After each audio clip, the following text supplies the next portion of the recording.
Alright guys, so here's what I'm going to do is I'm just going to go ahead and let this run, and I'm going to record this, and we'll put up a sped up version of this. But I ran a power plant down here because that's where the coal was, and then I ran a line up, and I put in the poles where there should be poles in the factory to connect it to where I put in the solar panels up here, because you need solar panels to run the pump, etc., etc.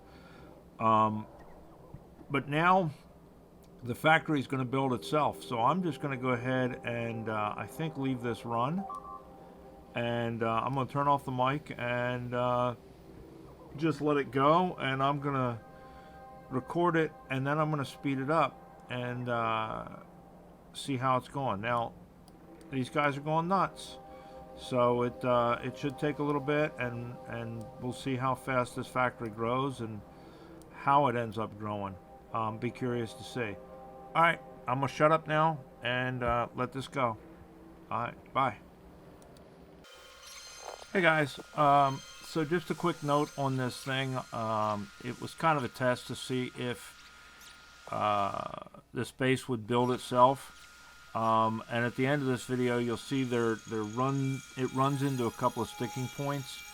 I've gone back and looked at it afterwards. I stopped the video, and there's a couple of places where there are power lines missing. Way back in the day when I first started all of this, one of the things I brought up was redundancy in power loops. If you only have one direction that's supplying something, yeah, it's supplied, but if that gets cut, you're screwed. Well, when this builds, it's not building necessarily all of the power lines first, etc. So what happened was, there was a couple of places where roboports got put in, but then the power lines didn't get run to them because the power lines didn't come from the side that was being built. They came from the other side, so there wasn't any redundant lines. So I went in and I've added to the blueprint some redundant lines. I've also gone in and added those bootstrap items that were missing. That's not part of this build as well. And the other thing that I ran into was, when this was all said and done, after everything was completed, I'm a few pipes short of completing the base. So we need some pipes added to that to do that. And then I've got to look at how many belts are left over and such, so that we know whether we can be able to reasonably supply at least a minimum amount of materials for raw materials to get the base started. Once the base is started up and running, it'll supply itself with all the other parts it needs. But we got to look at what else it needs. So on the logistics side of the house, when I'm setting up, there's some things to be added. I know I need to add pipes. I know I need to add cliff explosives, health packs, things like that.